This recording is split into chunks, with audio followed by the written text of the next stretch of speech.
Hello hello दोस्तों, क्या हालचाल। सब बढ़िया है सर। आज आप क्या बताने वाले हो? आज हम देखेंगे ऑडिट की सर्टिफाइड कॉपी।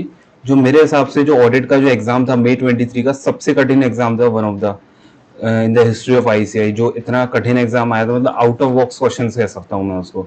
तो हम देखते हैं उसमें मैंने कैसे 51 मार्क्स स्कोर किए और अपना ऑडिट का एग्जाम क्लियर किया। और आए हो तो वीडियो पे चलो लाइक कर दो, सब्सक्राइब कर दो और शेयर कर दो अपने दोस्तों को। सबका भला होना चाहिए ना। चलो आओ स्टार्ट करते हैं, देखते हैं क्या है। चलो सर, देखते हैं अपनी ऑडिट की सर्टिफाइड कॉपी क्या है। ऑडिट की सर्टिफाइड कॉपी कौन सी की है? मई 23।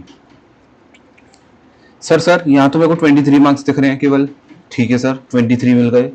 ठीक है, और अपने एमसीक्यू में कितने आए सर आपके? जरा बताना मेरे को। 23 plus 19। Okay sir, 23 plus 19 sir ये होते हैं अपने 42। 42 सर, आप तो कह रहे हो मेरे 51 आए हैं। यस, मेरे 51 आए हैं, मैं मार्कशीट दिखा दूंगा आपको। तो सर ये बीच का डिफरेंस क्या हुआ? 9 मार्क्स की क्या मिली? ग्रेस। सर ग्रेस भी मिलती है, बट मैं जब एग्जाम देके आया मुझे डर लग रहा था कि मेरे 40 आएंगे कि नहीं आएंगे, ग्रेस मार्क्स होंगे कि नहीं। फिर मैंने थोड़ी बहुत वीडियोस देखी यूट्यूब पे, तो मेरे को पता चला ग्रेस मिलता है, तो मैं थोड़ा रिलैक्स हो गया। ग्रेस मिलता है बच्चों, जब जब पेपर कठिन आता है ग्रेस मिलता है आपको। मैं लॉ की आंसर दिखाऊंगा तो उसमें देखना, उसमें एक भी नंबर की ग्रेस नहीं। तो आईसीआई के हिसाब से उसका लेवल ठीक था और ऑडिट का पेपर कठिन था। तुमने अप टू 9 मार्क्स की ग्रेस दी, जिससे कि मेरे 42 मार्क्स प्लस 9 मार्क्स 51 मार्क्स बन गए। और ये 50 प्लस मार्क्स आ गए। तो ग्रेस मिलती है एग्जाम में, ये आपके सामने क्लियर सबूत है कि ग्रेस मिलती है। तो टेंशन नहीं लेने का, जब भी पेपर डिफिकल्ट है करते जाओ। ग्रेस भी मिलती है, थोड़ी लीजेंट चेकिंग भी होती है। चलो सर, सही कह रहे हो आप, सही कह रहे हो। चलो चलते हैं सर। ये अपना फर्स्ट पेज हो गया। 23 मार्क्स मिले अपने को पूरी कॉपी में। इतना सारा लिखने के बाद भी कोई बात नहीं। चलो, ये अपना पेज 2 हो गया। पेज 3 ये कौन सा है अपना? Question number 5A। Question number 5A अपन देखते हैं क्वेश्चन नंबर 5A क्या है। क्वेश्चन नंबर 5A, ये आ गया अपना क्वेश्चन नंबर 5A। ये अपना था ब्रीफली डिस्कस जो फाइनल मैनेजमेंट ऑडिट रिपोर्ट के बारे में बताना था कि कैसे बनती है, कंसिडरेशन प्रिपेयरिंग कैसे होती है मैनेजमेंट ऑडिट रिपोर्ट की। तो अपन ने लिखा, अपने को कितने मिले? पहले वो फिफ्थ के ए में 3 मार्क्स मिले अपने को टोटल। एक तो अपन ने ऑब्जेक्टिव्स के बारे में आज क्या कह रहा है, सजेस्टेड आंसर भी खोल के रखा है कि मैं आपको दिखाना चाहता हूँ कि सजेस्टेड आंसर में कैसे लिखा हुआ है। तो अपना फिफ्थ ए अगला क्वेश्चन, ये रहा अपना फिफ्थ ए। तो सजेस्टेड आंसर में कैसे लिखा है देखो। Steps to prepare the management audit report, planning के बारे में लिखा है, सपोर्टिंग इन्फॉर्मेशन के बारे में लिखा है, फिर प्रिपेयरिंग के बारे में, राइटिंग इशू मैंने कैसे लिखा है, मेरे को जो समझ आया उस टाइम मैंने तो सीधे सीधे लिख दिया। प्लान करेंगे, ऑब्जेक्टिव्स बनाएंगे, ड्राफ्ट। फिर भी कितने मार्क्स मिल गए? 3 नंबर। समझ रहे हो? लिखते चलो, अगर पेपर कठिन है तो भी कुछ तो करना ही पड़ेगा ना, इस वजह से। तो ये कर दिया अपन ने। ये ऐसे हो गया अपना फिफ्थ का ये। फिर आया अपना फिफ्थ का बी। फिफ्थ के बी में क्या है? फिफ्थ का बी अपना 5 मार्क्स के लिए आया पीयर रिव्यू का। ये 5 मार्क्स का है पीयर रिव्यू का। अपन ने क्या लिखा है? ये रहा 5 का बी, 5 मार्क्स का है पीयर रिव्यू के लिए। स्कोप बताना था इसमें। Scope of peer review confined to the following factors of peer review by peer reviewer. इसमें पिछले वाले क्वेश्चन में अपन ने कुछ मतलब हेडिंग्स वगैरह सही से नहीं लिखी थी। पेपर ही इतना कठिन था, मैं एक दूसरे को देखा, सब मुझे देख रहे हैं कि यार ये क्या पेपर आया है। तो कोई बात नहीं, लिखा। फिर अपन ने थोड़ा बहुत लिखा इसके बारे में, लिखा इधर मार्क्स मिले थोड़े बहुत। 2 नंबर मिले अपने को 5 में से। यहाँ मैंने लिखा ये सब अपना, ये गलत था यहाँ पे। जबकि मेरा देखो आईसीआई के आंसर से मैच कर रहा है लास्ट में। ये देखो फिफ्थ का बी, फिफ्थ का बी। अब आईसीआई ने क्या लिखा है? In the given situation CA Mohan is appointed as peer reviewer. ठीक है, CA Mohan is not correct as management consultancy engagements and representation before various authorities are not covered in the scope of assurance engagement. हमने क्या लिखा है? In the present case CA Mohan asked for all the, ये mister T is not correct in this intention. Okay, ठीक है, चलो कोई बात नहीं, गलत है तो गलत ही है, फिर तो कोई बात ही नहीं है। ठीक है, ये अपने को 3 नंबर मिल गए इसमें। देखते जा रहे हो ना कैसे लिखा है, कितने नंबर मिले, कितने कठिन पेपर में कैसे मिले। ठीक है सर, ठीक है। फिफ्थ का सी, फिफ्थ का सी ये रहा। फिफ्थ का सी, ये क्वेश्चन था सर। इसमें समझ ही नहीं आ रहा था कि कौन सा मतलब क्लॉज लगेगा। फिर भी थोड़ा बहुत सोचा, फिर उसके बाद लगा कि हाँ यार क्लॉज 18 ही लगेगा इसमें तो। फिर क्लॉज 17 ही लगेगा। फिर अपने क्लॉज 17 के बारे में फिर भी 2 नंबर मिले, फिर भी 2 नंबर मिले सारा सही लिखने के बाद भी। कोई बात नहीं सर, कोई बात नहीं। ये अपन ने इसके बारे में बता दिया कैसे कैसे होता है, सब इसके बारे में बता दिए, कंक्लूजन भी दे दिया, कंक्लूजन भी दे दिया। फिर भी अपने को कितने मिले, 2 नंबर 5 में से। कोई बात नहीं सर, कोई बात नहीं, 2 नंबर मिले 4 में से, सॉरी। 50% मार्क्स मिल गए इस क्वेश्चन में। ठीक है सर, ठीक है। लिखने के बाद भी 2 नंबर कट गए, लास्ट में काटे इनने। ठीक है सर। अब अपना आता है इसके बाद कौन सा क्वेश्चन है ये, 4th का ए।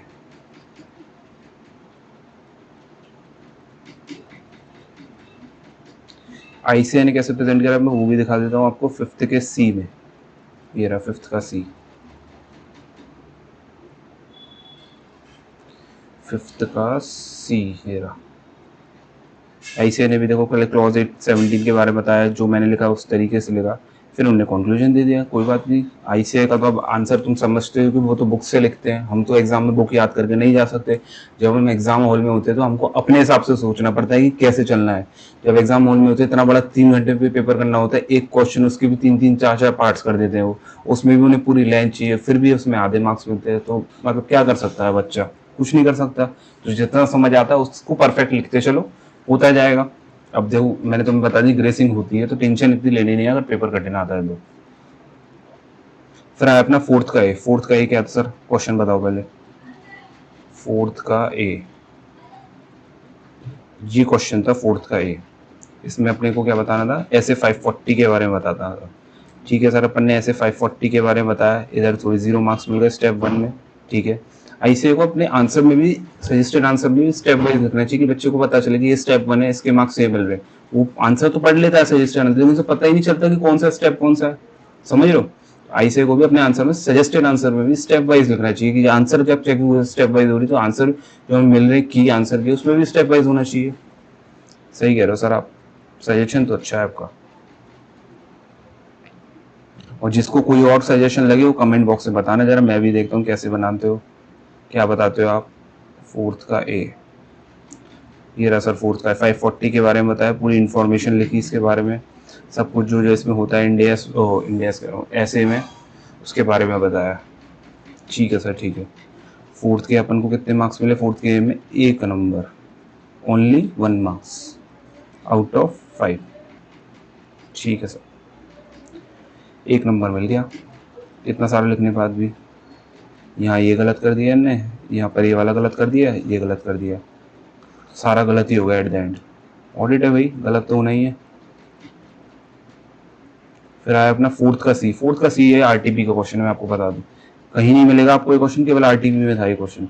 मैं आरटीपी देख के गया था पिछले 5 अटेम्प्ट की, तो मुझे याद था ये क्वेश्चन वही है। तो इस वजह से मेरे को इस क्वेश्चन में 3 मार्क्स मिल गए, मेरे को पूरा याद था, ये रट के गया था मैं ये क्वेश्चन, कह सकते हो आप। 4th का सी, ये क्वेश्चन था, मेरे को पूरा रटा हुआ था ये क्वेश्चन। बच्चे कह रहे हैं ये वाला ऐसे लगेगा वो लगेगा, मैंने कहा नहीं लगेगा भाई, कंपनीज एक्ट क्वेश्चन है ये, नफरा का, सीधा सीधा, कोई ज़्यादा जमीलेबाजी नहीं है, याद करा हुआ क्वेश्चन है। सब मुझसे लड़ रहे हैं एग्जाम, मैंने कही देखते हैं चलो एग्जाम के बाद। मैंने कहा कोई बात नहीं, ये अपना पूरा सही था, अपने को मिले 4th के सी में 3 मार्क्स। जब आंसर सही होगा तो मार्क्स भी मिलेगा, अब नहीं आता तो कुछ तो बना के लिखना। मैंने तो कह दिया तो मेरे को तो छोड़ना ही नहीं है पेपर, चाहे कुछ हो जाए, कुछ भी लिख देंगे लेकिन करना है, कुछ तो मिलेगा। एक एक नंबर से आप चाहे तो 39 और 40, 59 और 60, ये तो हमसे अच्छा तो कोई जानता ही नहीं इस बात को, है ना। तो बस पूरा लिख के आना है, कोशिश यही करनी, पूरा लिखना है। ये अपन को पूरे मार्क्स मिल गए इसमें, जैसे कंक्लूजन में 1 मिल गया, लास्ट वाले में कंक्लूजन में मिल गया, इसमें मिल गया, अपने प्रेजेंट केस में क्या था, जो अपने लॉ लिखा उसके बारे में 1 मिल गया, और 1 कटना तो ऑडिट में बनता है, ये पूरे तो कभी मिलते नहीं। हम क्या करते हैं, हमेशा टॉपर की कॉपी देखते हैं, तो हमें लगता है कि यार इसका तो सारा सी अपना भी, हमें अपने मीडियम एवरेज बच्चे की कॉपी भी देखनी चाहिए, जिससे क्या हो हमें पता चलेगा हम जैसा लिख रहे हैं हमारे वाले जैसे को कितने मार्क्स मिल रहे हैं एग्जाम में। हम टॉपर की देख लेते तो वो तो सही लिखता ही है, AIRs की देखो वो तो सही लिखता ही है, अपने मीडियम वाले भी तो पास हो रहे हैं, उनकी देखो, उनको पता चलेगी वो लिख रहे हैं तो कैसे नंबर मिल रहे हैं, पता चलेगा आपको कि लिख रहे हैं तो कैसे मार्क्स मिलते हैं। टॉपर की भी देखनी चाहिए क्योंकि उससे पता चलेगा लिखते कैसे एग्जाम्स में। फिर आया अपना 4th का बी। 4th के बी में क्या है, ये अपना डिवीजन 1, डिवीजन 2, डिवीजन 3 के बारे में लिखना था। अब सोच लो तुम एनबीएफसी कितना बड़ा चैप्टर आप सबको पता है, और ये लास्ट में छोटा सा टॉपिक दिया हुआ है जिसको सब इग्नोर मार के जाते हैं, उसको आईसीआई ने हिट किया। सोच सकते हो पेपर का लेवल, इतना सारा एनबीएफसी, इतनी सारी चीजें पूछने वाली, वो नहीं पूछा गया। एंड में डिवीजन 1 डिवीजन 2 के बारे में बताना था, डिवीजन 2 और डिवीजन 3 के बारे में। तो बस एक पॉइंट याद था, वो अपने लिख दिया, और थोड़ी बहुत कहानी बनानी पड़ी। फिर ये अब 10 लाख आता है इधर, वो गलत हो गया। जब याद ही नहीं था थोड़ा बहुत, मैं तो सारे पिछले टॉपिक्स याद करके गया था। आपको अपनी पॉकेट डायरी भी दिखाऊंगा, तो उसमें मैंने लिखे थे सारे, दिखाता हूँ मैं आपको एक बार। ये अपनी पॉकेट डायरी थी, ये देखो। इसमें आप देखोगे ये फ्रॉड के बारे में लिखा है, इधर फ्रॉड के बारे में लिखा है, ऊपर एक हेडिंग और लिखी हुई, ऊपर एक हेडिंग और लिखी हुई है। यहाँ पर देखो सिग्निफिकेंट डिफिकल्टीज के बारे में बताया हुआ है, ये बताया हुआ है। ऐसे रट्टा मारे थे तब जाके ऑडिट में पास होते हैं बच्चों, इतने कठिन पेपर में ही। यहाँ पे रट्टा मारा था, SQC1 के बारे में बताया था। ये सारे रटना पड़ता है ऐसे करके पूरा, रोज खाते पीते सब याद करते थे, घूमते फिरते, ऐसे करके पूरी डायरी बन गई थी अपनी ये। मैंने आपको पहले बताया था वीडियो में, डायरी बनाओ, याद होगा चीजें। फोर्थ का भी अपने हो गया डिवीजन 2 और डिवीजन 3 के बारे में। अपना एक पॉइंट सही था, एक मार्क्स मिल गया, कोई बात नहीं। थर्ड का सी, अब थर्ड के सी में क्या है, थर्ड का सी, थर्ड का सी है भैया, ये तो क्वेश्चन ही नहीं समझ आया, कौन सा इसमें शेड्यूल लगेगा। इस वजह से इसमें मिले 0। एग्जाम में बैठ के ऐसा लग रहा है ये भी लग जाएगा इसमें, तो अरे ये भी लग जाएगा, ये भी लग जाएगा, लग कुछ रहा था, लगा कुछ दिया। तो इस वजह से इसकी एप्लीकेबिलिटी के बारे में मिल गए अपने को 0 मार्क्स। सर अब गलत है तो गलत ही, अब क्या कर सकते हैं, क्लॉज दूसरा लगना था इसमें, अपन ने लगा दूसरा दिया।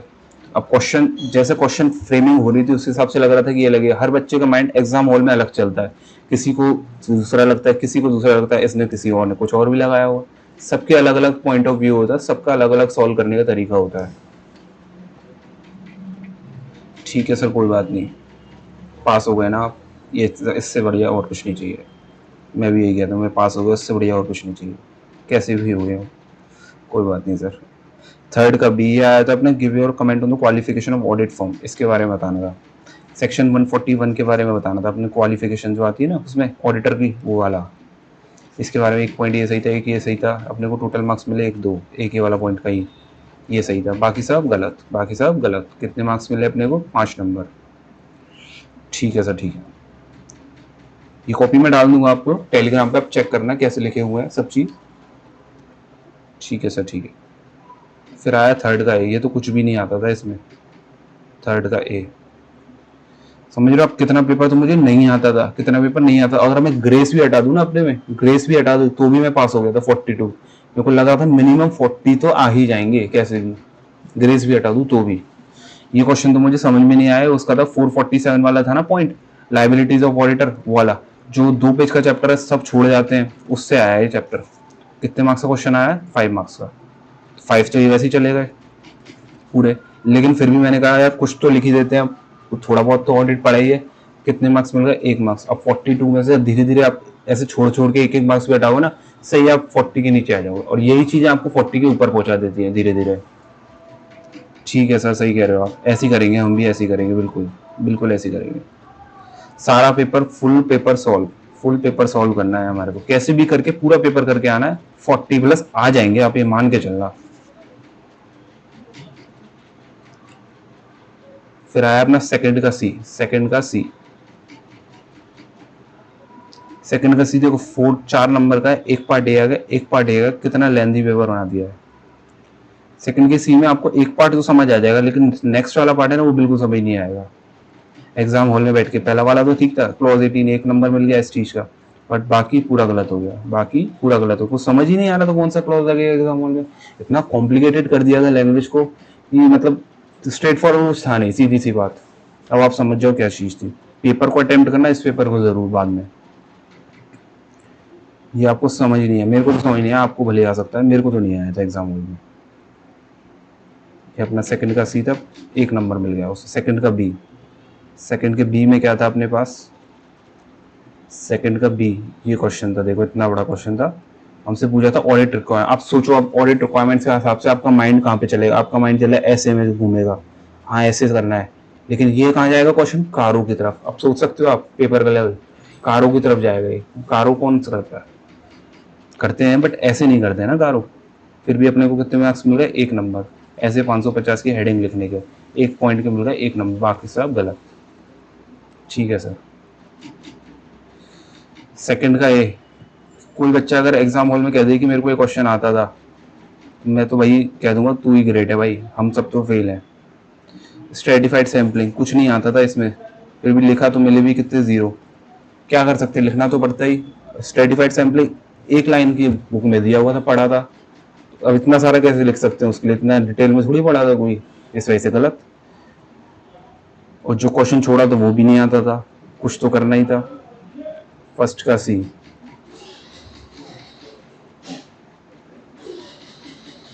फर्स्ट का सी आ गया। इसमें क्या बताना है अपने को, can you list down some circumstances change will result, ये शायद मैं कह सकता हूँ बुक से क्वेश्चन था और थोड़ा बहुत आता था ये अपने को, इस वजह से 2 नंबर मिल गए, 1 नंबर ही मिला, सॉरी फर्स्ट के सी में 1 नंबर। थोड़ा बहुत आता था, थोड़ा बहुत लिख भी दिया था, 1 नंबर मिला। ठीक है, फर्स्ट का बी,